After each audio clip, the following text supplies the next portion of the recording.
పంచమి తిథి ఒక విశేషమైన రోజు. పంచమి తిథి హిందూ క్యాలెండర్లో ఒక ముఖ్యమైన తిథి. ఈ రోజును భక్తులు పవిత్రంగా భావిస్తారు మరియు పలు దేవతలను ఆరాధిస్తారు. ముఖ్యంగా వారాహి దేవిని ఈ రోజు పూజించడం విశేషం. పంచమి తిథి ప్రాముఖ్యం. వారాహి దేవి ఆరాధన. వారాహి దేవి శక్తి, ధనం మరియు విజయానికి అధిదేవతగా పూజించబడుతుంది. పంచమి తిథి రోజు ఆమెను పూజించడం వల్ల భక్తులకు అనేక అనుగ్రహాలు లభిస్తాయని నమ్ముతారు. వ్రతం. పంచమి రోజు వ్రతం చేయడం వల్ల ఆరోగ్యం, సంపద మరియు సంతానం లభిస్తాయని విశ్వసిస్తారు.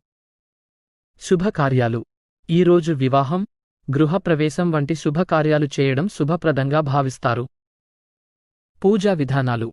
పంచమి రోజు వారాహి దేవికి పూజ చేయడం, అభిషేకం చేయడం, నైవేద్యం సమర్పించడం వంటి విధానాలు అనుసరిస్తారు. పంచమి రోజు చేయవలసినవి.